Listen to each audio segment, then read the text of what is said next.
Hi everyone, welcome back to another episode of Psych Talk.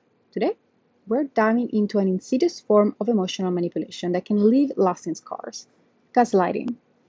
So, you might have heard the term gaslighting. It's, thrown around in conversations or social media, but what does it really mean? Well, more importantly, how can you recognize it and heal from its effects? And so, in this episode, we'll explore what gaslighting is and how it works, common signs of gaslighting, the emotional toll it takes, and most importantly, how to recover and rebuild your sense of self. Okay, let's get into it. So, what is gaslighting? Gaslighting is a form of emotional abuse where someone manipulates you into doubting your perceptions, memories, or even your sanity. The term comes from a 1938 play called Gaslight, where a husband manipulates his wife by dimming the lights and denying it's happening, making her question her reality. At its core, gaslighting is about power and control. So it's a tactic often used in abusive relationships, whether romantic, familial, or professional, and by making you question your reality. And so the gaslighter, what it does, it just maintains control over you. Here are some common examples of gaslighting. So, denying reality, that never happened, you're imagining things, twisting facts, so you're too sensitive, that's not what I meant, and undermining your confidence. You're crazy, nobody else will think that. And so, gaslighting often starts in a subtle way, which makes it hard to recognize at first. And so, over time, it can erode your self trust and leave you dependent on the gaslighter's version of reality. And so, if this sounds familiar, let's move on to how you can spot the warning signs. So, recognizing gaslighting can be tricky because it often feels like a slow unraveling. And here are some key signs to watch for. You constantly second guess yourself. You might find yourself thinking, did that really happen or am I overreacting? You feel confused or off in the relationship. Gaslighting creates a sense of mental fog where you're unsure of what's real. You apologize excessively. So do you feel like you're always the one apologizing even when you're not at fault? And your self-esteem is eroding. So over time, gaslighting can make you feel like you can trust your own judgment. And the person denies your feelings or experiences. They may say things like, you're just being dramatic or you're making this up, and you feel isolated. Gaslighters often try to cut you off from friends and family to maintain control. So remember, gaslighting is not always loud or obvious. It can come in the form of small, repeated actions that chip away at your sense of reality.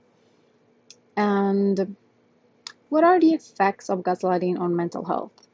Well, gaslighting does not just mess with your head, it takes a serious toll on your mental health. And here are some of the most common side effects. Anxiety and depression, so constantly doubting yourself and walking on eggshells, can lead to overwhelming feelings of anxiety and hopelessness. Loss of self-trust, so gaslighting undermines your ability to trust your own thoughts, feelings, and memories. And PTSD symptoms. In severe cases, gaslighting can contribute to trauma-related symptoms, including hypervigilance and intrusive thoughts. Also, isolation. Gaslighters often manipulate their victims into feeling alone and unsupported. And low self-esteem. Over time, you may feel like you're not good enough or incapable of making decisions on your own. And so if you're experiencing these effects, know that it's not your fault. And gaslighting is a deliberate manipulation, and also recovery is possible. Well, healing from gaslighting takes time and effort, but obviously it's possible. And here are some tips or some steps to help you rebuild your sense of self. Acknowledge what's happening. So the first step is recognizing that you're being gaslighted. Naming the behavior helps you take back your power. Document your experiences. Keep a journal or record conversations to validate your reality. This can be especially helpful if the gaslighter denies events later on.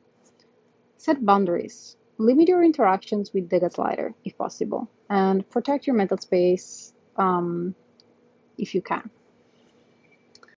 4. Seek support. So, talk to trusted friends, family, or a therapist, and basically sharing your experiences with others can help you regain clarity and perspective.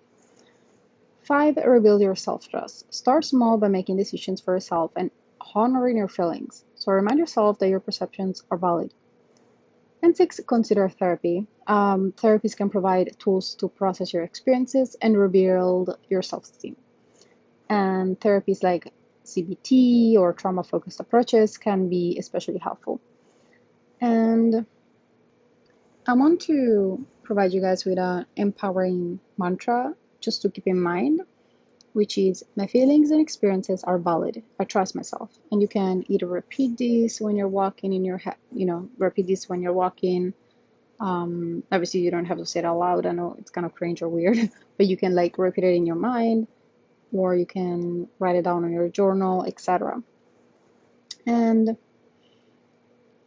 gaslighting is one of the most damaging forms of manipulation, but by understanding what gaslighting is and recognizing its signs and taking steps to recover, you can reclaim your sense of self and rebuild your confidence.